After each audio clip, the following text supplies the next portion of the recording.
Hello gamers, Mage Hammer here. Welcome to another edition of Tonight on Mage Hammer's Game Table. And tonight we have for you my homebrew designed fantasy role-playing game called Six Dice Fantasy.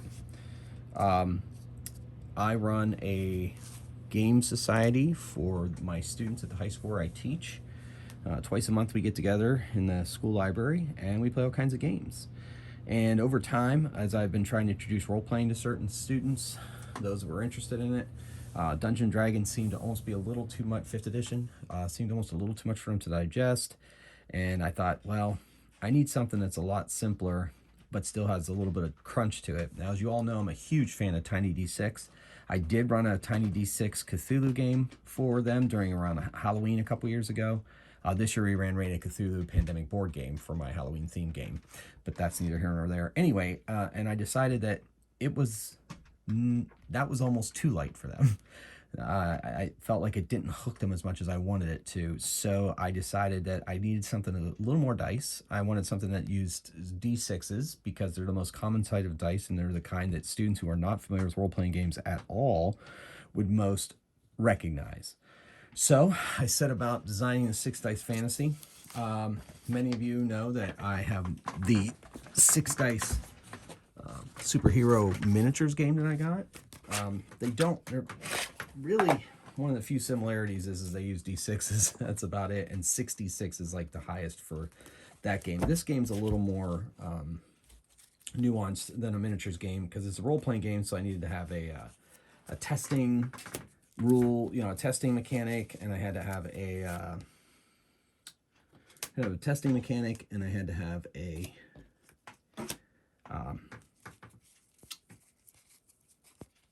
hit point system, magic system, and so forth and so on. And so there's a lot more. There's a few more moving parts, but nothing that is ridiculously difficult to pick up even for newbies.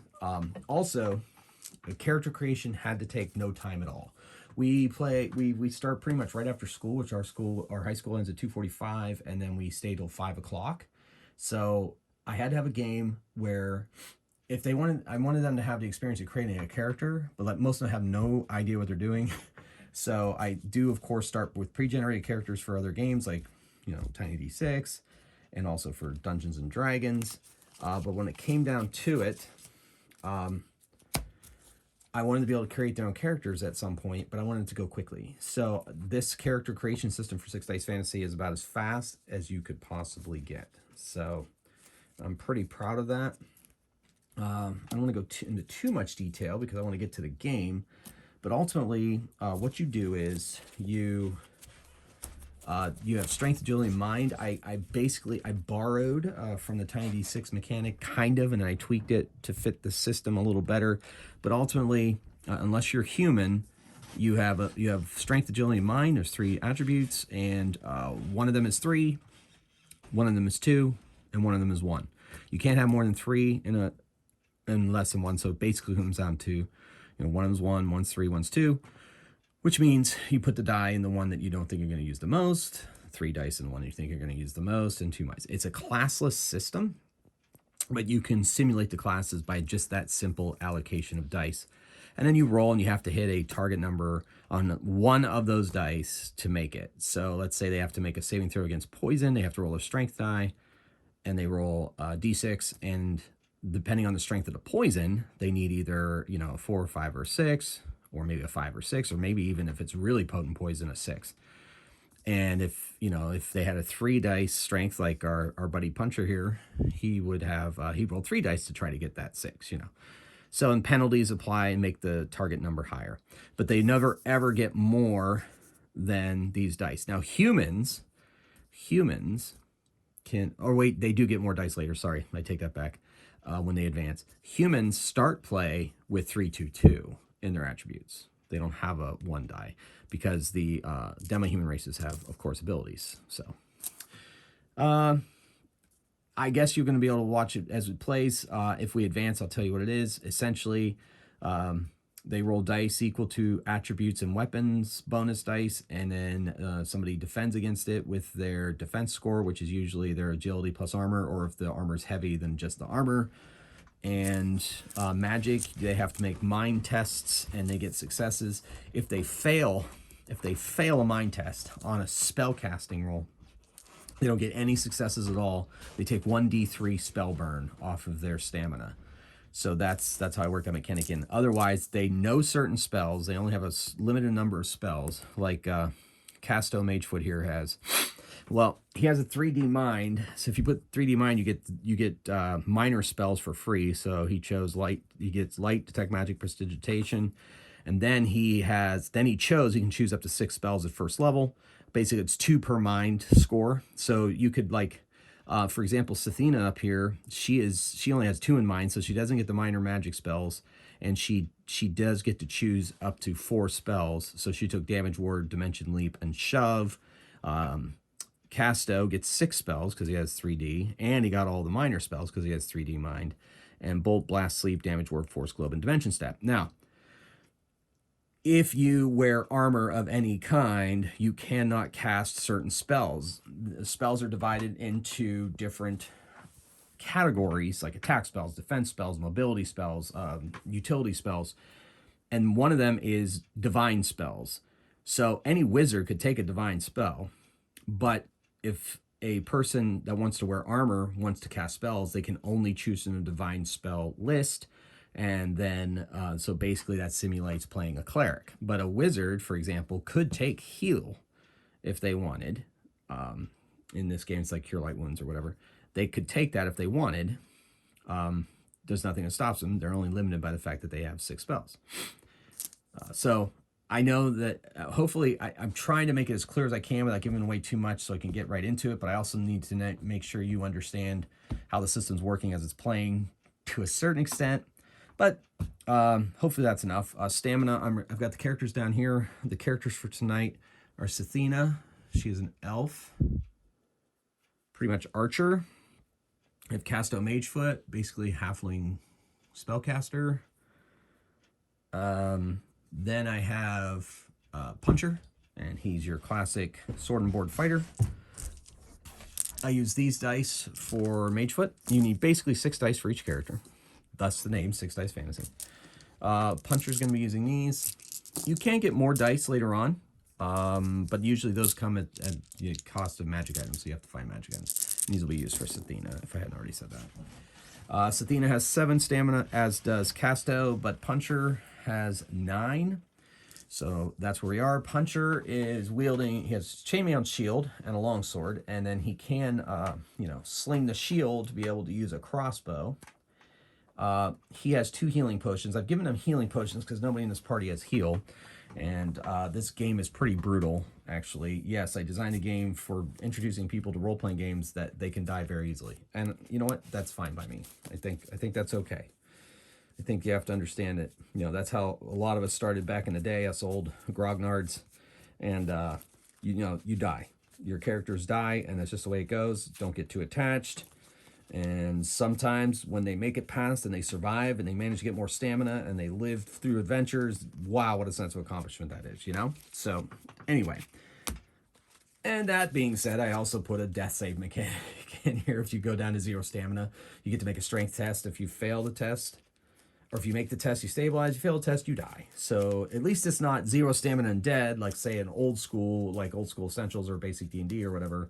It's more along the lines of a compromise between advanced D&D and the old school stuff, and like 5th edition, where you get an actual death save at the end. So those are the characters, and I'm going to get started with the story. I'm pretty much going to run this the way I ran my Castle Crusades. I have my deck of many dungeons. I'm going to randomly determine the dungeons. I've put together my own encounter table from the monsters I have in my rule book that I created. And so I will be rolling randomly for their opponents. The mission that I am sending them on tonight. Here, let me get the dice out of the way here. Get the character sheet off screen so we got space for the... Yeah, all right, so the mission that I have for them tonight is they have been sent into the nearby Delve of Draven to hunt down the assassin Philar Thoom. So that's what they are doing. I didn't take the story much further than that for the purposes of this game, but we'll see if that story leads us anywhere else. So I'll be using these to randomly generate my monsters and what they encounter. And so we're going to go, the red one is the 10s, and the yellow is the 1s. And that's be a D66 randomness. Those of you that are familiar with 4 Against Darkness will understand D66. And those of you that don't, we'll figure it out as I go. Okay, so with that being said, I would like to get started. We're going to send our adventurers into the Delve of Draven. And they walk down the stairs. I'm going to start over here. I think I'll have less chance for glare over here. They walk down the stairs into a rubble-filled hallway. They know, based on the intelligence they've received from their employer, that the assassin is here.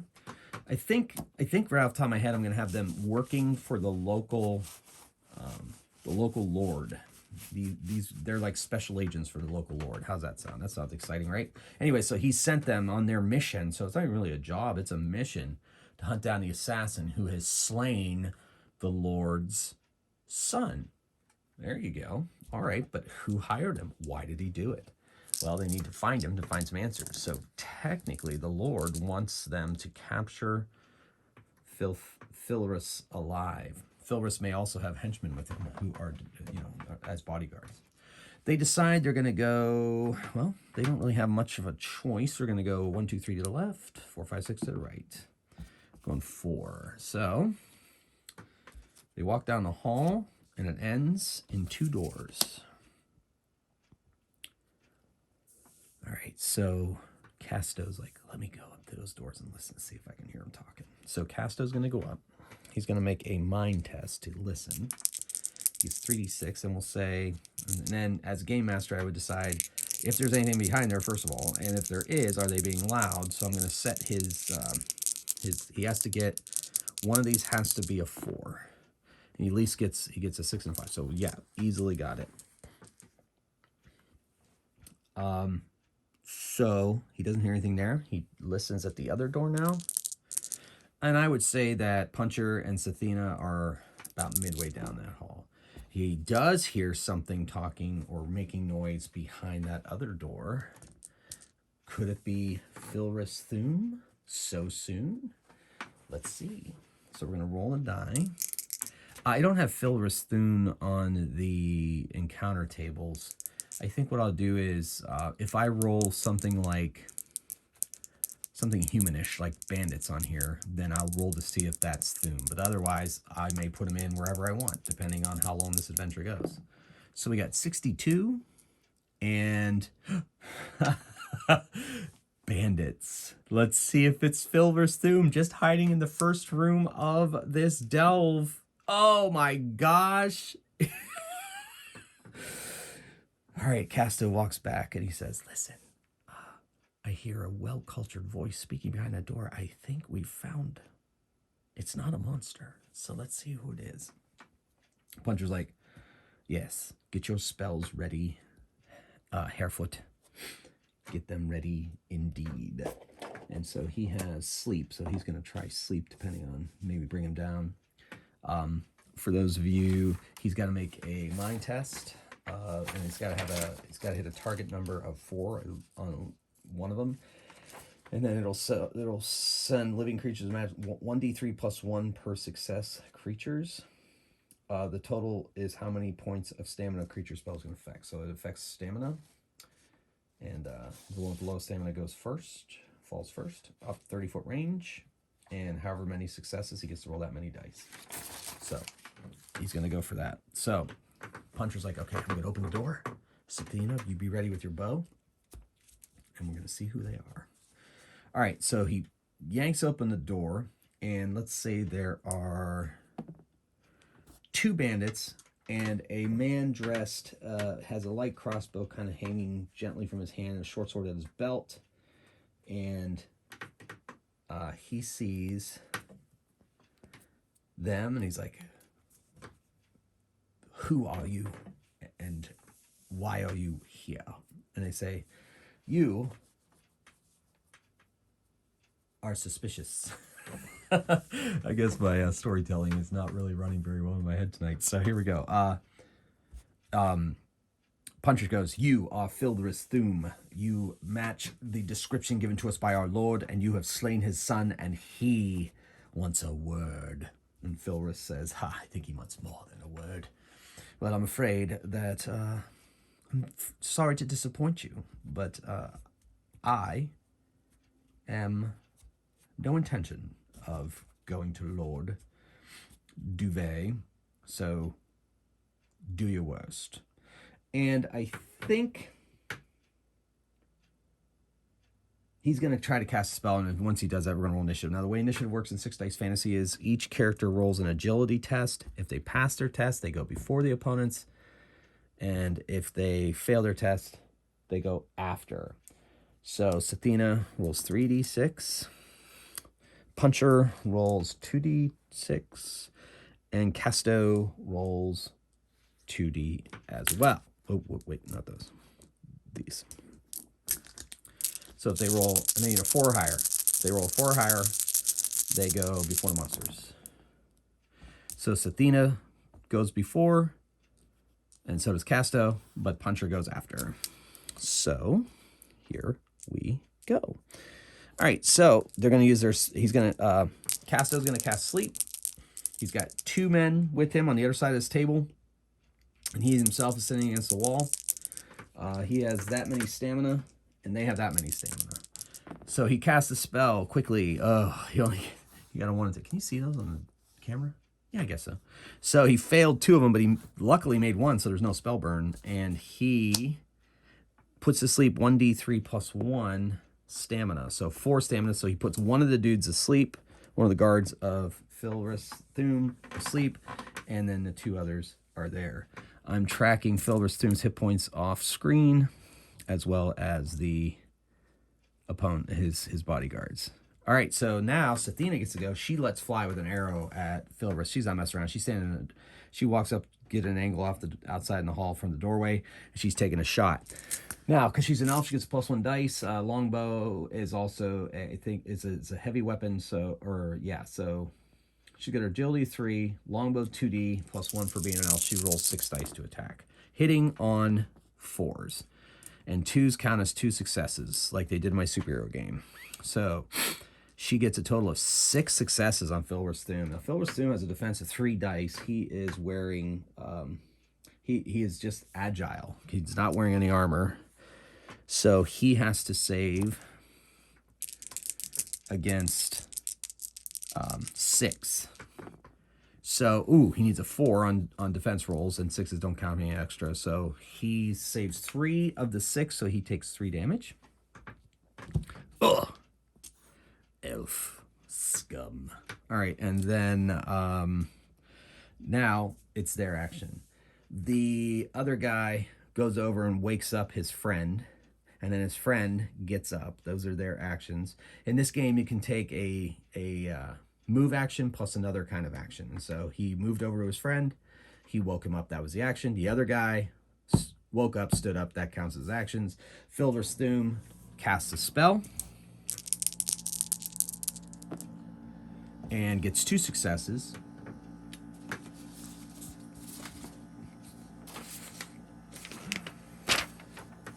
And he turns invisible. So he winks out and may or may not move, as far as the opponents know.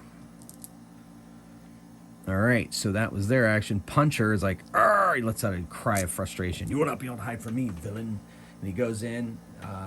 He moves in and attacks the guy that had stooped down to wake up his friend. Now, when he attacks with his longsword, he attacks with 5 dice. He's got a 3 strength, longsword, 2 dice added to this attack, hitting on 4s. Whew, he got 1 hit in. Oh man, that was pitiful. All right, so the bad guy has leather armor on and has at least some kind of agility. So he is going to, well, he's a bandit. Let me check my bandit stats. Yeah. So anyway, he saves 2 of them, so he takes no damage at all from Puncher's attack. That was not great. All right, now we roll initiative again. So 3, 3. Oh no, 3, 2, 2. All right, so Sathina is going before the enemy. Puncher, and they all go before the opponents. So very frustrated. Puncher takes a swing at the guy he missed before and managed to avoid his blow. And this time he only hits 3. Not doing great in these close confines, I guess. That's got to be what it is.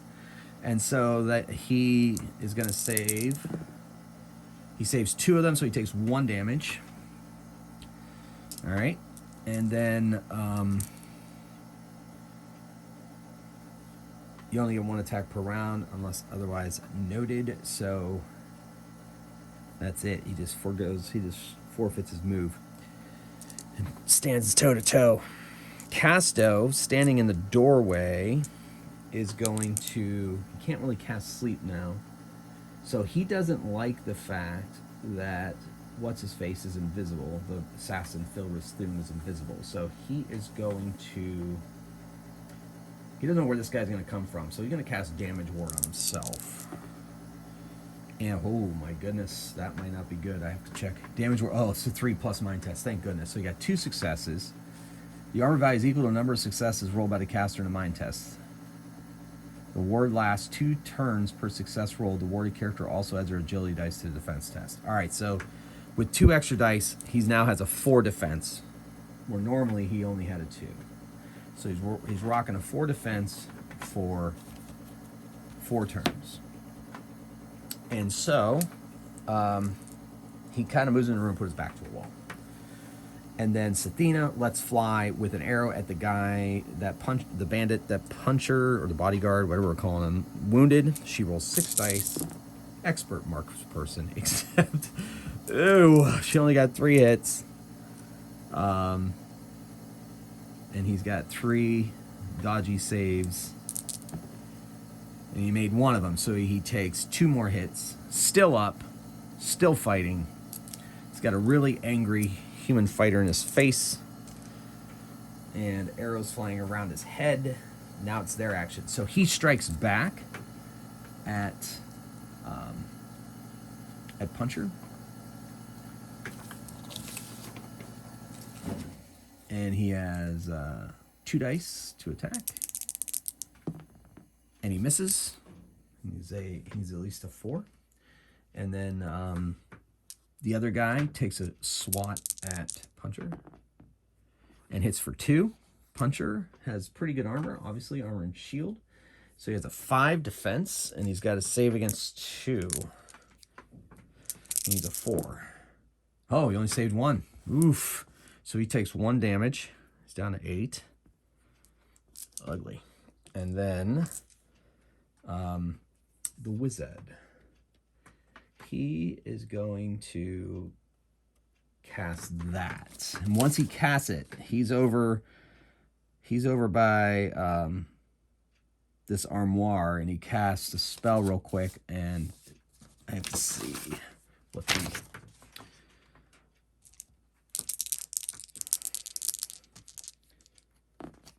Okay, so he gets 1 success no matter what. He's a 4+ mind test. And so he casts a spell on Puncher.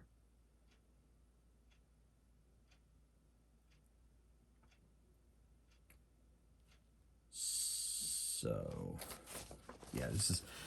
when I make mind tests for spells, these don't count as 2 successes, only in combat. So there's only 1 success here, so the most you have 3, and because spells can do some damage. So anyway, so 1 success. So now Puncher gets to make a mind test versus DN4 or be paralyzed. His mind scores 2 because he's a human. He needs to roll 4 in either of these dice, and he resists the spell effect. But in the meantime,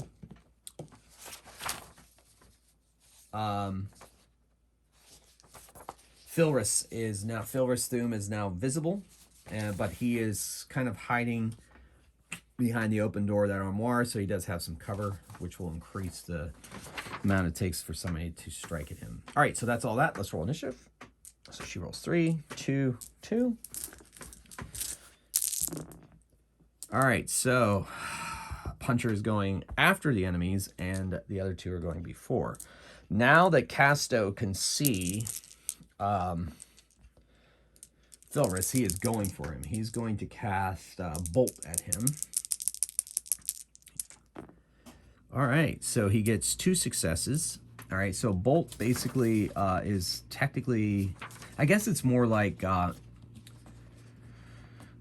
what's that, second level spell that shoots out 3 fire bolts, but these could be any kind of, that he wants, any energy he wants.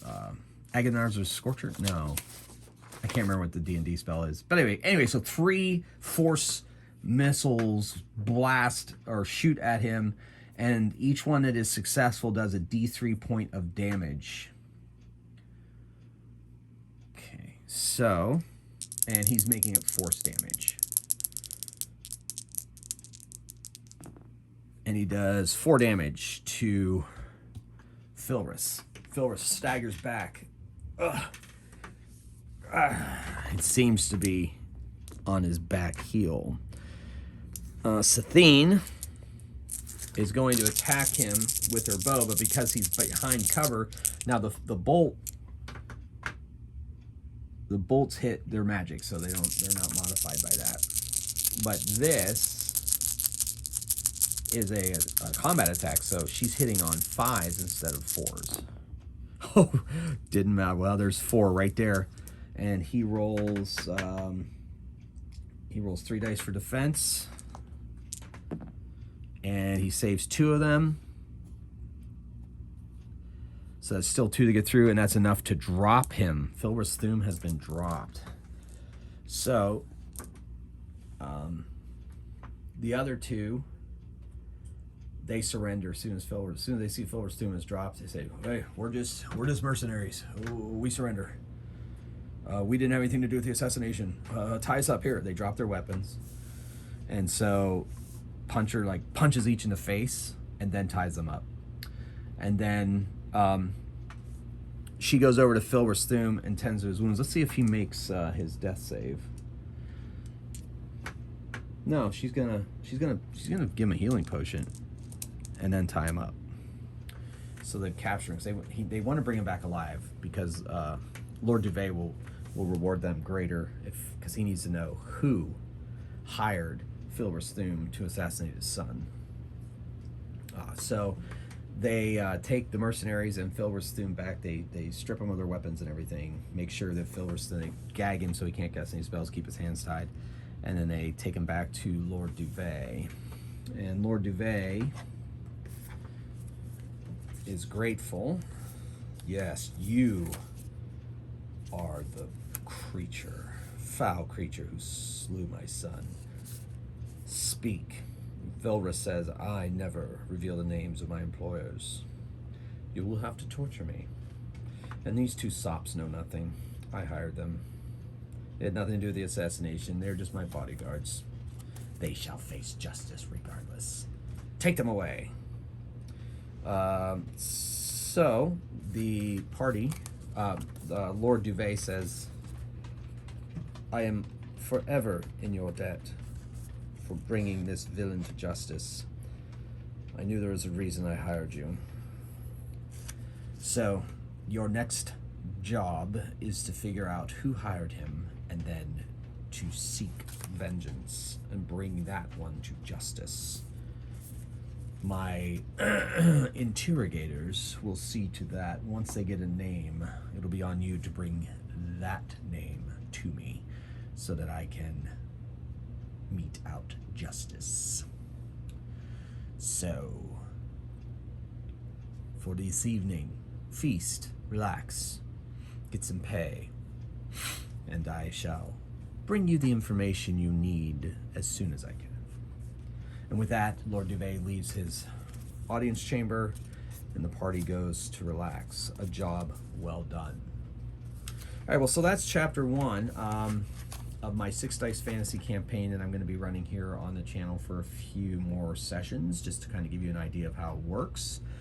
Feedback is always a good thing for me, so leave in the comments, let me know what you thought of what you saw here. If you didn't understand something, I might be able to explain a little bit better. I wouldn't call these play tests. I've play tested this with friends, I've play tested this with students, I've play tested it with solo, so I've play tested quite a bit of it, and frankly it works for me. I think it's really working, but any suggestions obviously are welcome. So tell me what you think, see if you liked it. More of this story coming on. Who hired Philar Thoom? Where will this adventure go next? Find out next week on Tonight on Mage Hammer's Game Table. Well, ladies and gentlemen, thank you so much for watching. I hope you enjoyed this video, and until next time, keep on rolling dice and playing games. Mage Hammer out.